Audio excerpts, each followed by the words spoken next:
Quando abbiamo detto alle nostre famiglie che avremmo viaggiato in autostop, la reazione è stata tipo: in autostop? No dai Angie! L'autostop prevede una buona dose di fiducia verso l'altro, sia da parte di chi chiede il passaggio, sia da parte di chi lo dà. Iniziare questa avventura non è stato affatto semplice per noi, perché quei pensieri un po' te li fai. Sarà pericoloso? Chi si fermerà? Ma piano piano ci siamo sciolti e ci abbiamo preso gusto. La cosa migliore è sempre buttarsi per vedere come andrà. Anche se in Kazakistan le persone sembrano predisposte a dare un passaggio, ci sono zone che diventano comunque difficili da raggiungere. Tipo oggi abbiamo deciso di andare in un canyon e passare lì la notte. Non un canyon qualunque, ma il Grand Canyon kazako. Lasciatemi cantare. Dobbiamo giocarci tutte le carte che abbiamo a disposizione, anche l'italianità, sperando che funzioni, e alla fine ci dà un passaggio qualcuno di inaspettato. Prima di iniziare, noi siamo Angela e Paolo, viaggiamo dal 2018 e raccontiamo qui la nostra storia. Se ti va, iscriviti al canale, per noi è super importante, quindi grazie se lo farai.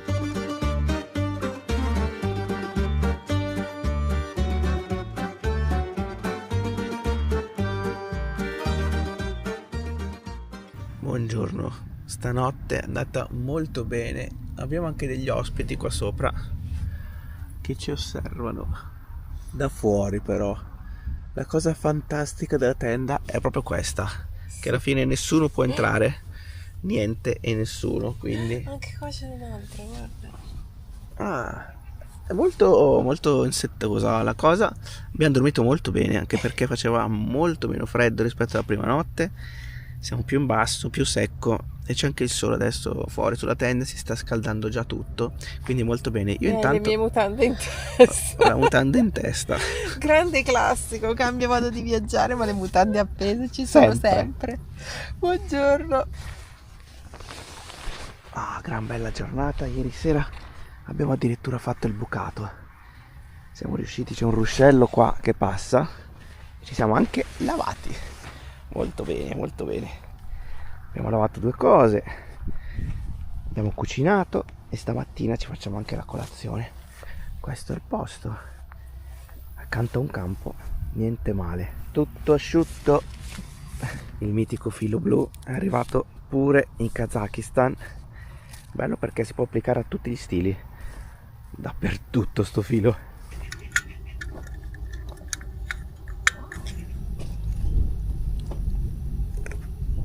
Con il bastone della GoPro sono riuscito a prendere 4 albicocchine dall'albero, buonissime. Queste sono perfette. Fatta l'avena con le albicocche, ok, non è bella da vedere, ma fa bene ed è buona. Siamo tornati sulla strada stamattina, sono le 8. Ci siamo svegliati verso le 6:30, quindi ci avevamo messo un'oretta e mezza a preparare tutto, a chiudere tutto, far colazione. Ottima colazione, devo dire, con caffettino. E adesso prendiamo un passaggio. Qua c'è una via che si immette proprio all'interno della superstrada. Niente, dobbiamo metterci lì e aspettare che passi qualcuno. Vediamo se abbiamo fortuna con queste prime macchine. Il signore già si ferma, toppissimo, vedi?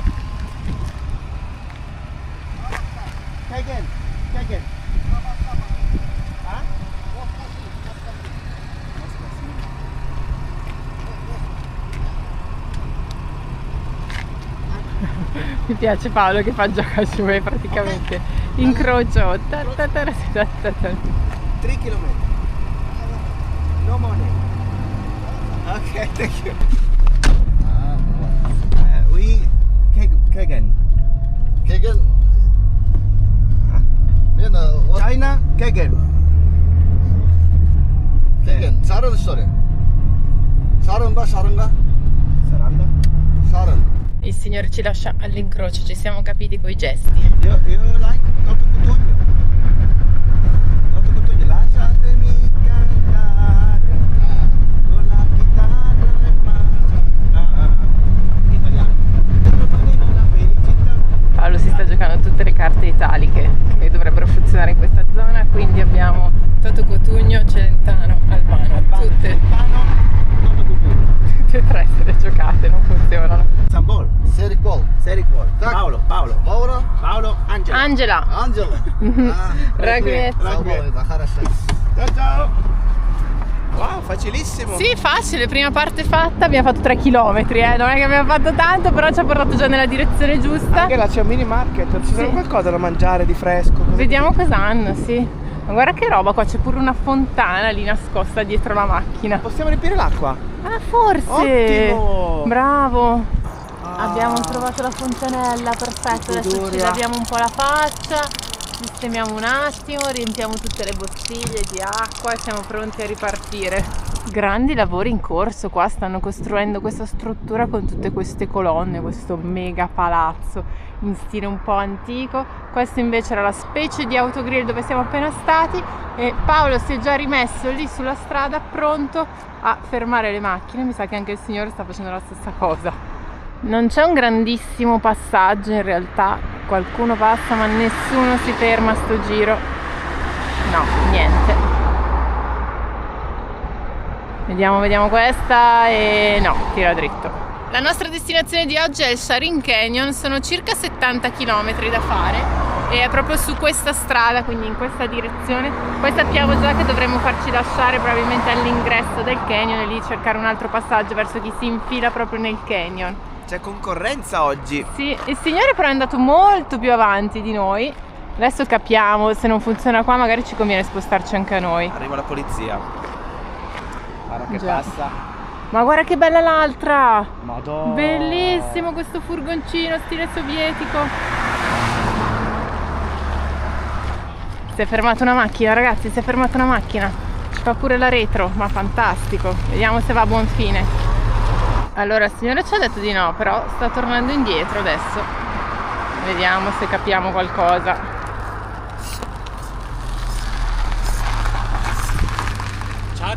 Charin. Sì, ha la guida dall'altro lato e ci porta un pezzetto in realtà, poi dovremo cambiare ancora, non abbiamo capito dove ci lascia, Questo ma è va quello che bene. abbiamo capito, ci porta più avanti. Bizzarrissimo che ha la guida dall'altro lato. Name? Mike, Paolo, Angela, io? Cleujan.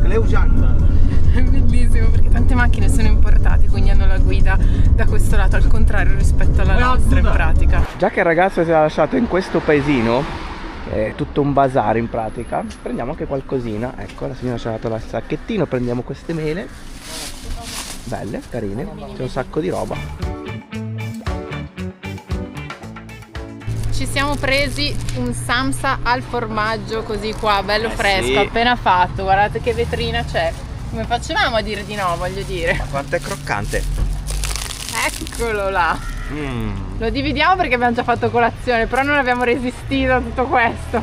Buono, eh? C'era anche questa opzione con il pollo, non so se si vede, ma è praticamente una coscia di pollo avvolta nella pasta sfoglia e fatta cucinare, quindi si vede l'osso della coscia di pollo che esce. Ci sono tutti questi forni che sono stranissimi perché praticamente c'è la legna qui dentro, in questa parte qui, che ha anche il camino che esce là sopra. La legna fa la brace che viene messa qui e poi qui si appoggiano sopra gli spiedini per fare la carne, o almeno questo è quello che ho capito io vedendo adesso che stanno scaldando la legna perché è ancora presto per la carne. Qui c'è anche la carriola. Nel frattempo, mentre io parlo, Paolo è già all'opera per cercare il prossimo. Allo Italia. Ciao. Si è fermata una macchina. Sharin.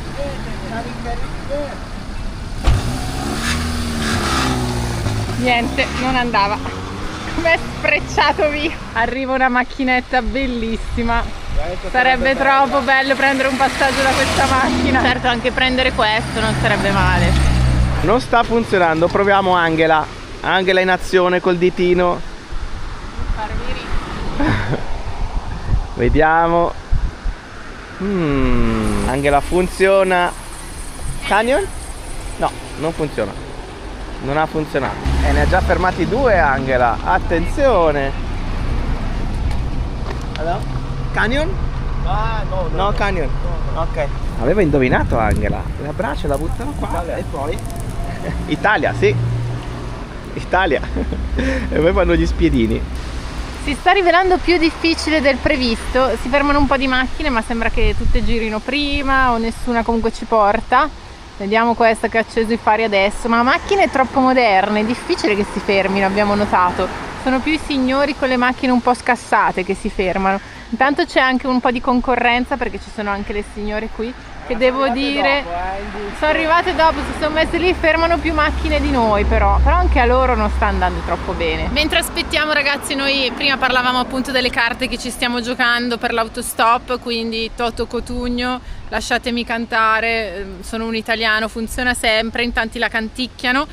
Poi abbiamo Albano, Celentano anche, le proviamo tutte insomma, perché sappiamo che questi cantanti in questa parte di mondo andavano alla grande qualche anno fa, mi sa che adesso è un po' in declino la cosa, ma ce ne abbiamo una nuova carta, ragazzi, una nuova carta che si chiama Son Pascal, è un ragazzo che è di Napoli e in pratica noi quando vivevamo ancora a Lecco tanti anni fa, forse anche prima, su MTV guardavamo questo programma TV in cui lui raccontava la sua vita proprio qui in Kazakistan e è così che abbiamo un po' scoperto l'esistenza del Kazakistan. Si chiama proprio Pascalistan, era la sua vita da cantautore italiano in questo paese e qui lui oggi è molto famoso, tanto che all'ostello noi abbiamo detto: conosci Son Pascal? È un ragazzo giovane. Sì, lui sì, famosissimo, solo che pensava fosse francese, quindi è una carta che ci giochiamo un po' a metà, diciamo.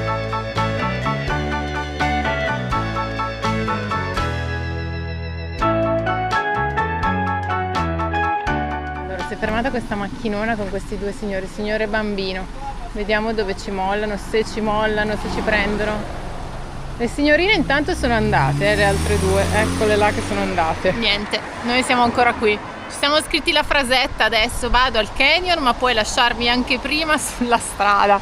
La facciamo leggere così vediamo. Ok ragazzi, abbiamo trovato un altro pezzo di passaggio, almeno ci spostiamo da qua dove non si fermava nessuno.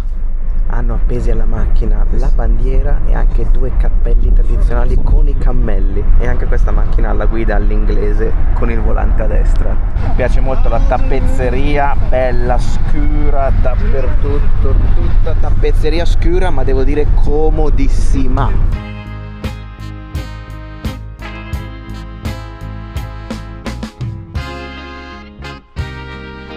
Adesso è tutto molto più montagnoso e comunque secchissimo, stiamo entrando nella zona del canyon.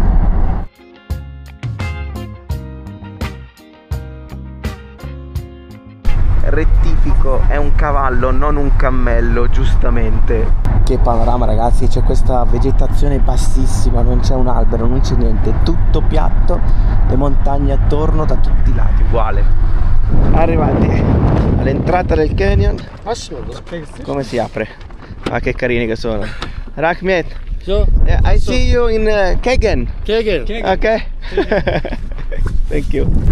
Hello. Ciao. Siamo proprio all'ingresso del Charin Canyon, sono 10 km da qui, quindi ci serve un passaggino, vediamo se qualcuno si ferma. Ma questi sono già pieni, mannaggia, sono già in 4.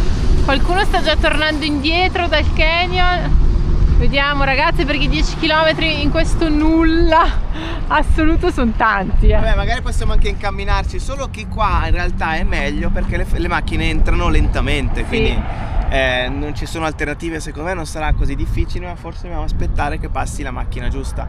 Invece dove eravamo prima c'era molto più traffico sì. E quindi la gente secondo me non si ferma, un po' perché dice vabbè tanto ne prende un altro, un po' perché c'era anche una deviazione subito dopo, quindi c'era la doppia opzione. Invece qua vedendoti qui da solo su una strada unica che va da una parte, magari, spero, è più semplice. Speriamo. Comunque c'è un vento adesso fortissimo, guarda i pantaloni di Paolo come volano.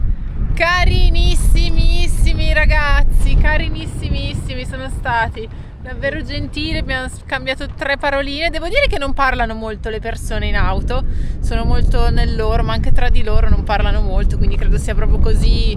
Sono fatti così. Sì, sono fatti così. Sì, sono un po' chiusi, però gentilissimi. Questo è il retro del cartellone, inganniamo un po' il tempo mentre aspettiamo che passi qualcuno, per ora nessuno. E è scritto in inglese, in kazako e in russo. E qua si vede come nonostante sia lo stesso alfabeto, il cirillico, sono 2 lingue completamente diverse. Un problema che stiamo riscontrando è che vanno tutte famiglie, quindi già le macchine arrivano qua, sono piene praticamente, e quindi passano e non hanno i posti. Forse.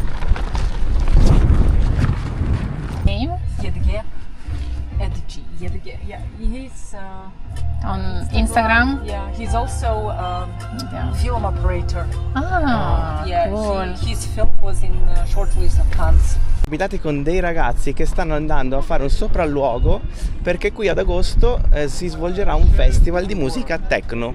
Eravamo con l'artista che farà la musica, quindi la DJ, e poi tutti i ragazzi che appunto organizzeranno tutto questo enorme festival ad agosto. Quindi qua poi ci sarà la location perfetta in mezzo al canyon, quindi cioè incontri assurdi. Adesso siamo arrivati e questo è il luogo che abbiamo davanti. Là in fondo c'è la vista, guardala che cosa c'è là in fondo, tutte le iurte di fronte a noi, un panorama incredibile. C'è un po' di gente perché comunque è uno dei posti più famosi nella zona. Siamo arrivati, questo è il Visitor Center che si trova al piano sotto rispetto al parcheggio e hanno internet, quindi sono tutti attaccati, è l'unico posto dove c'è il wifi perché qui non prende invece il telefono, e hanno anche queste mega gigantesche prese, abbiamo attaccato a caricare i telefoni e anche il power bank. Questo è l'unico che abbiamo, questo power bank che è 20.000 mAh, quindi Not sufficiente per quello che abbiamo noi, quindi 2 telefoni e la telecamera. 91, molto bene, molto bene. Adesso ragazzi, questo è il piano d'azione. Andiamo a vedere la vista dall'alto sul canyon, mangiamo qualcosa, poi torniamo indietro, prendiamo gli zaini che abbiamo lasciato al Visitor Center, così siamo belli leggeri, e poi scendiamo qua sotto in mezzo al canyon dove poi stanotte dormiremo. Hai capito? C'è una roba proprio da re. Guardalo lui, guardalo infatti qua, posizione così sobria devo dire, guarda, oh il suo trono. Ma cosa serve una cosa così grande? Siamo piccoli. Noi, ma magari qualcuno no. Anche il re è piccolo. Guarda, sei carino però in mezzo a questa struttura bellissima di legno. Tutta fuffa.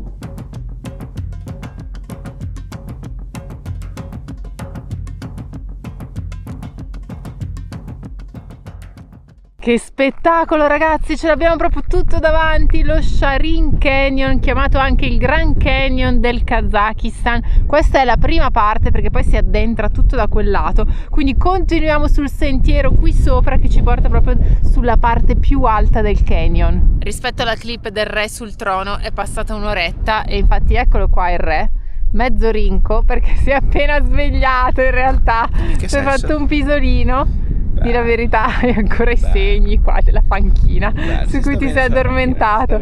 C'era quella tettoia lì, questa qua davanti, dove ci siamo sdraiati un po', era tutto all'ombra, c'era un bel venticello, quindi siamo rimasti lì un pochino a riprenderci. Io la raccomando, bella in legno, quello morbido. Legno morbido?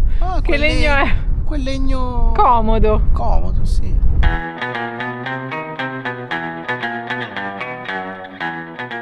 Siamo alla vista ragazzi, siamo arrivati alla vista, trasportati da questo vento fortissimo, non c'è nessuno in questo momento, super fortunati, è valsa la pena attendere un attimo e dormire, così adesso siamo qui da soli e andiamo verso... Ah, guarda là, si vede tutto quanto, a parte che ci sono queste stratificazioni che si vedono tantissimo all'orizzonte, va avanti per chilometri e chilometri là in fondo, e là in fondo c'è anche il fiume che tra l'altro da qua non si vede neanche, ma è il fiume che ha creato tutto questo.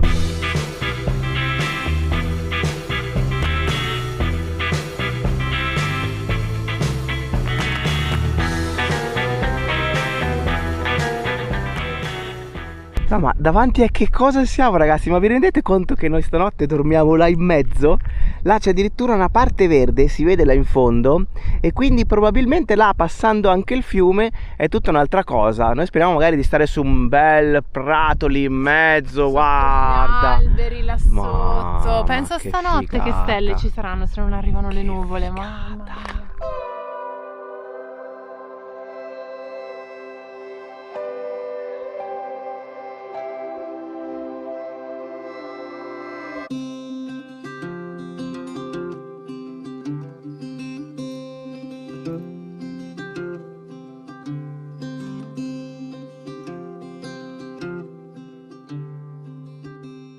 recuperati tutti gli zaini con la tenda e adesso si scende all'interno del canyon. Ci sono queste scale che vanno proprio là in fondo e sarà tutto un tragitto in discesa all'andata e poi domani mattina, quando risaliremo, leggermente in salita. Siamo scesi adesso, ragazzi, nella parte bassa del canyon. Iniziano queste prime rocce dalle forme un po' bizzarre. Si preannuncia la nottata nel posto più figo di sempre, Sì, secondo me. questa Perché finisce nella storia. dormire dentro un canyon di queste dimensioni e proporzioni mi sa che non c'è mai capitato.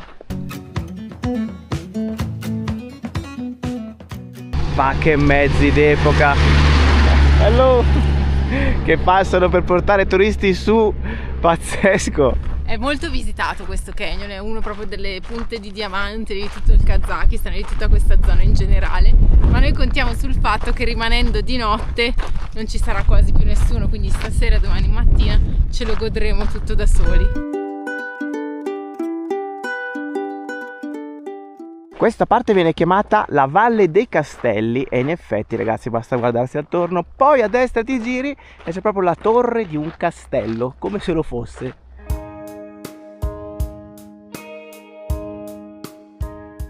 Sono in tutto ben 2,5 km per arrivare giù, però in questo momento, come vedete, sta arrivando il nuvolone là dietro, un po' a coprire tutto quanto. Speriamo, dita incrociate, intanto ci godiamo questa goduria.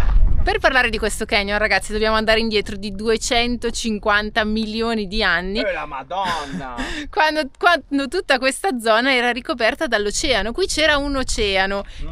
Non sei convinto? Angela, bisogna controllare quello che non dice fare il questa ditino, ragazza. non farmi il ditino, perché non troverai le conchiglie. Non trovo conchiglie. No, perché quello era 250 milioni di anni fa. Poi è successo di tutto dopo. Tipo che le placche tettoniche muovendosi hanno fatto prosciugare questo oceano, che si è trasformato in un lago, quindi adesso qui si trovano sedimenti marini e lacustri, e poi col passare del tempo anche questo lago si è asciugato e piano piano è rimasto soltanto il fiume. Fermati, Angela. Guarda questo passaggio, che cosa ti si apre davanti poi. Guarda, sembra la scenografia di un film, no? Guarda che roba, mamma mia. Comunque, torniamo alla storia. Cioè, si è asciugato anche il lago, è rimasto il fiume, che nel corso degli anni ha appunto lavorato tutta quella roccia che c'era qui, creando il canyon. In realtà, come lo vediamo oggi, è il risultato di un altro terremoto violento che c'è stato 2 milioni di anni fa, che ha ridato proprio la forma al fiume, a tutta la zona circostante, e quindi questo canyon gigantesco è il risultato di tutta questa storia lunghissima. 2 milioni? 2 milioni l'ultimo terremoto. La roba d'altro recentissima. Ieri. Beh, su 250 milioni, 2 milioni è recente, roba sì, l'altro ieri.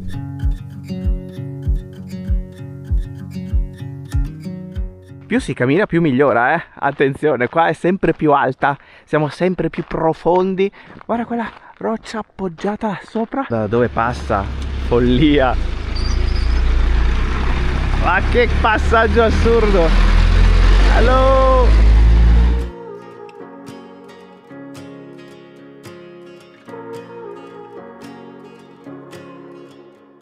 Non manca tantissimo, perché mancano 400 metri finalmente e già sta cambiando un po' la vegetazione, cioè è tutta più verde da questo lato. Poi ci sono queste sorta di grotte che sono state costruite per insomma ripararsi durante la pioggia, il vento, la grandine, la neve e il sole e anche il sole. Siamo anche molto fortunati in questo momento, perché le temperature qui vanno da una minima di meno 40 gradi, ragazzi, Maronna! d'inverno meno 40 e d'estate più 40, quindi c'è un'escursione termica di 80 durante gradi. l'anno che è impressionante. Miseria. Intanto qua davanti guarda quella formazione bizzarra, Sembra che stia per cadere. sembra un guarda. avvoltoio. Siamo arrivati, ragazzi, eccolo qua il fiume Sharin, che scorre velocissimo. Ci sono anche delle rapide in questa zona e qua sotto c'è proprio la parete del canyon dritta e alta.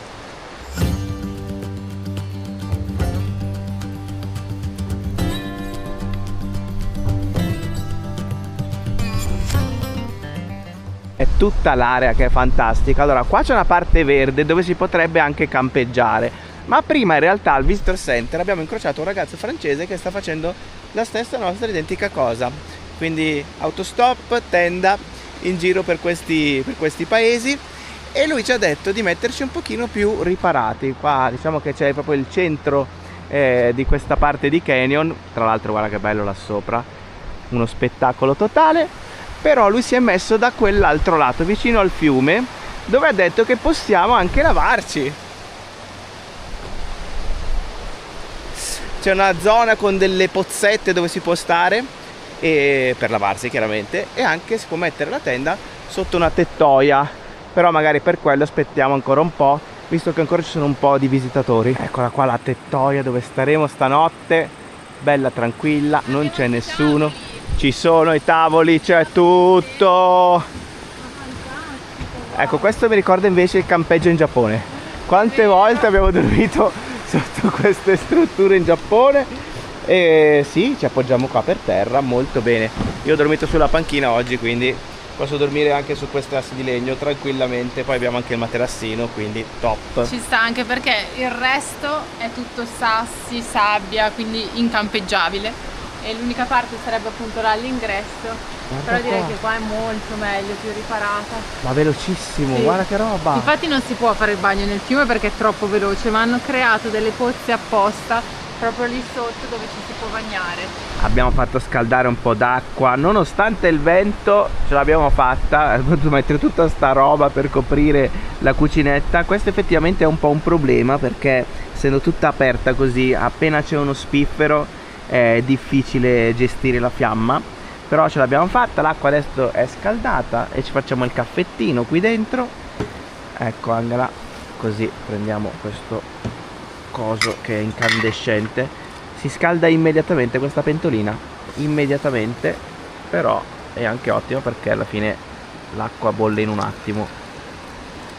Very good. C'è questo cartello 2 passi dalla struttura dove stiamo noi, che è lì, che dice Stop, Dangerous for Life, quindi immagino ci siano stati bruttissimi episodi. E qua c'è un sentiero che poi in realtà prosegue da quel lato, solo che sembra molto esposto e quindi molto pericoloso.